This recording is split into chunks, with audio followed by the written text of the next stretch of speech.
Welcome to AlphaCars Service Center. My name is Dimitri and I'm reporting right from our shop in Boxborough. And it's very busy and there will be some noises here and there, but we'll try to make this video short to answer one big question.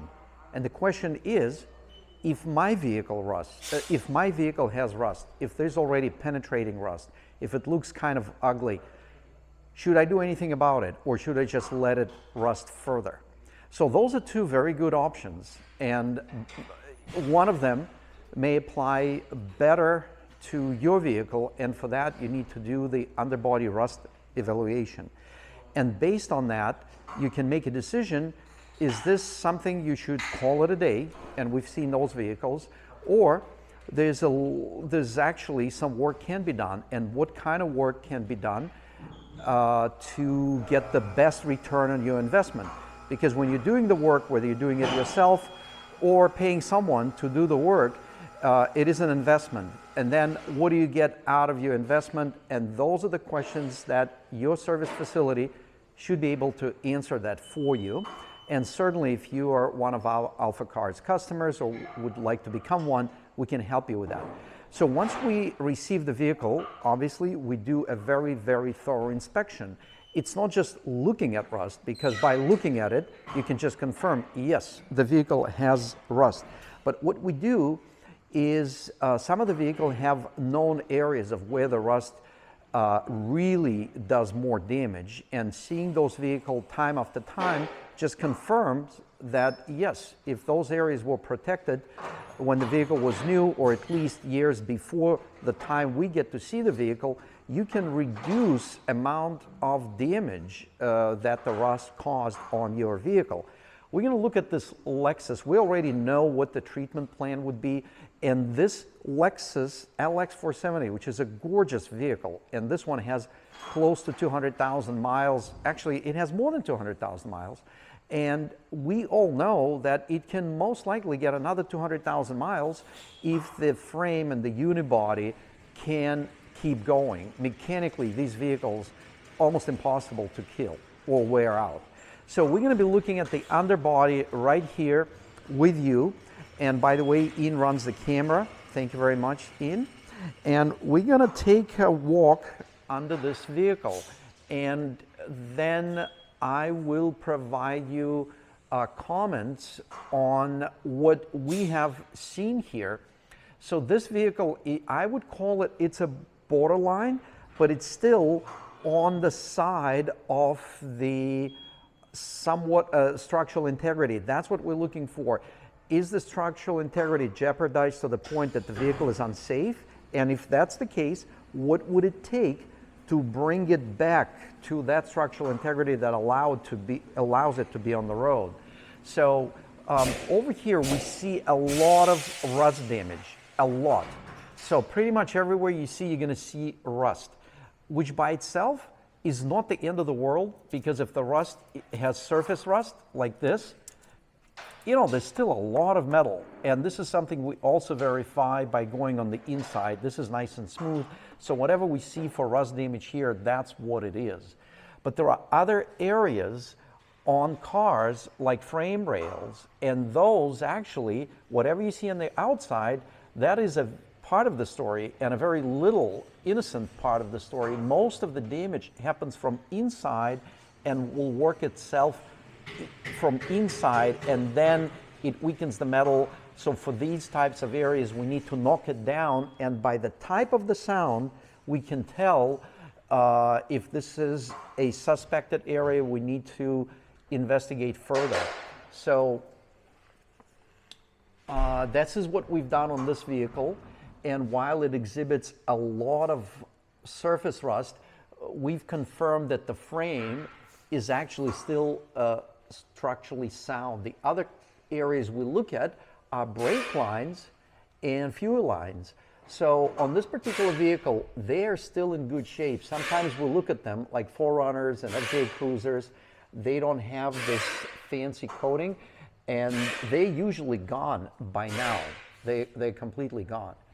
So sometimes we will use a hole like this, and we'll put the borescope on the inside to see the damage, and that we can also tell if we should look at certain areas much closer. And then we do find areas like this one. This happens to be in the crossmember, in the rear crossmember. Let's get to this one, Ian. So this is a good example of a rust damage through the metal. So if you look at this, this damage happened from inside because the outside looked like this. It didn't look like much of a problem.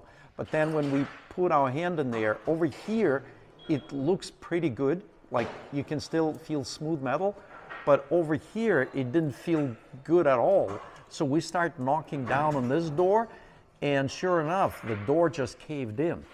It literally caved in, and now there is no door, okay? So there's just a big hole. But what we also confirmed that the areas on the top are in the good shape. So there's still decent structural connection here. Would this vehicle be good for rock climbing? No. Is it okay for paved roads? Most likely, yes. Because again, this is the cross member and there's still a lot of structural integrity around between the other cross members, and there are no control arms connected right here. So this would still be okay to drive on the road. And as we continue more, again, we see a lot of surface rust. We see a lot of surface rust there. But our recommendation with this vehicle was, let's talk about a little bit more rust. And that would be the unibody. So far we've talked about suspension parts, frame, inside of the frame rail, cross members, inside of the cross members.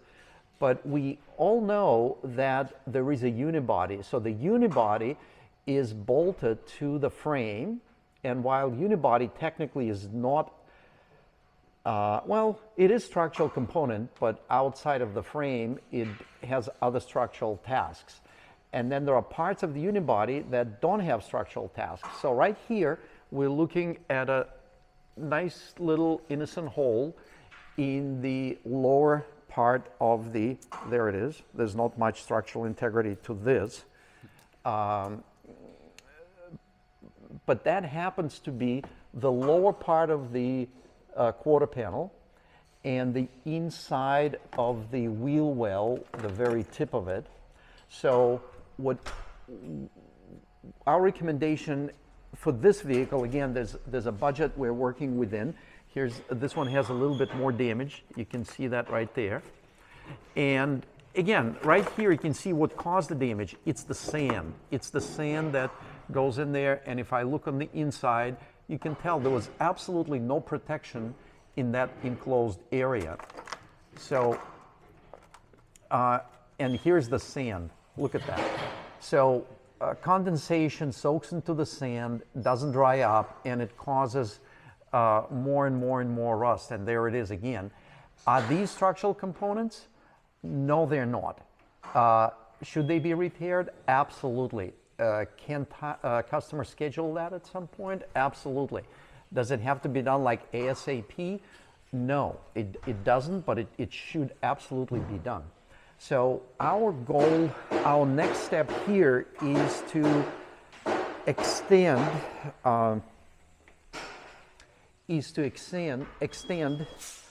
operational functionality of this vehicle. So if the owner of this vehicle does nothing, whether it's months, maybe a year, this vehicle you would not be able to use it on the road just because the rust will keep eating into the metal. And what we will do here, we can use penetrating coatings such as fluid film, in our opinion, and we've done a lot of these, and we've seen them years after years. This would be the best application because fluid film has the best, in our opinion, penetrating qualities. All that raw rust, as long as it's dry, it also absorbs, it's porous, and it will absorb a proper penetrant. So fluid film is one of them.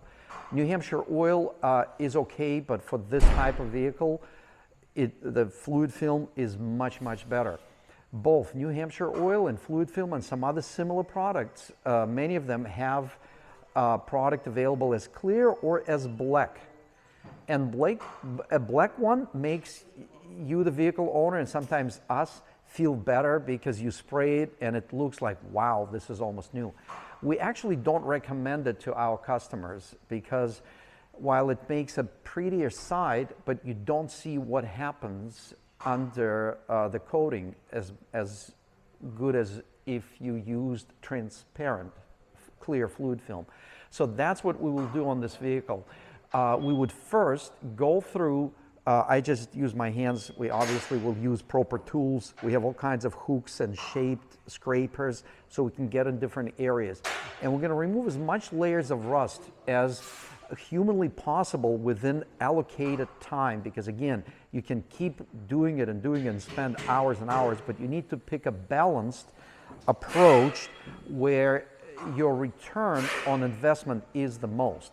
And you also always have to keep in mind that this vehicle already has rust damage. We're just trying to extend operational functionality of this vehicle. So once we clean this rust mechanically, we'll scrape as much as we can, we will soak it. We will apply a chemical treatment, a rust converter, a spray-on penetrating rust converter. And it's going to turn this rust more in a kind of a black-blue film. And then there's a certain amount of time you have to wait, usually a day or two. And then after that, we will apply that fluid film. When we apply the fluid film, we will try to get it everywhere, certainly on the inside of all these areas, so that it literally soaks into the rust. And then what it does, it repels the water, it eliminates or reduces the amount of oxygen that has access to those areas, and it will stabilize the existing conditions. It's not going to make them any better, it's not going to make them any stronger, it's just going to stabilize them and slow down the distribution, the rust. The consumption of the vehicle metal by rust is going to be substantially reduced. So to answer your question, should you do something? Absolutely. You should at least have your vehicle inspected and evaluated. And the sooner you do it, the better off you are. Especially if you're in New England or similar climates, it's critically important. I've seen vehicles that have paint protection film, which you can spend several hundred to several $1,000s for. They have ceramic coating that was applied, and that cost a few $1,000s plus maintenance time. Not to mention the interior of the vehicle was impeccably detailed, except for one day when that vehicle was here, was brought up on the lift, and we looked at it, and it was a devastating picture. And yet that vehicle was meticulously serviced by a franchise dealer for regular maintenance, and not even once they mentioned to the vehicle owner that they should do something about it. When we saw the vehicle, the damage was still treatable, but the brake lines, fuel lines, and there was a lot of, all those were damaged, and a lot of surface rust, not as bad as this one, but certainly disappointing discovery for the owner and even for us. So we encourage you to definitely keep that in mind. You can look under your vehicle yourself with a flashlight. Look at that. See, no flashlight, flashlight, big difference. So you'll be able to see. If you see any surface rust, it is a red flag, and most likely if you're in New England and your vehicle is 2-3 years old, you're going to see something. So that is the time to bring it in. But the very right time to bring it in is when you bought a brand new vehicle. So we sell pre-owned vehicles. They're awesome value. Most of the ones we sell, we try to find with no rust, and then a proper treatment would be the right time. Or if we do get the vehicle, like for example, we are getting ready for the market, a Toyota Highlander, which is the same pearl white, and it had a little bit of surface rust, nowhere near this condition, but it had some surface rust. So we actually did all the procedures I just described to you on that vehicle. So it's not going to get to this point now. With all that said, we hope we answered your question, but I have a little challenge for you. In the comments, can you tell us what this part is? So this is a factory installed element. So let us know, what do you think that is? what it is and why it's there. So let us know. And for those of you that have that question answered, also tell us what do you think this is and why in this vehicle there are no springs. So tell us what are your thoughts about it. Check this out. We have the shock, we have the lower control arm, we have the knuckle, we have the upper control arm, we have the steering and everything to do with it, but we do not have the leaf spring or the coil spring.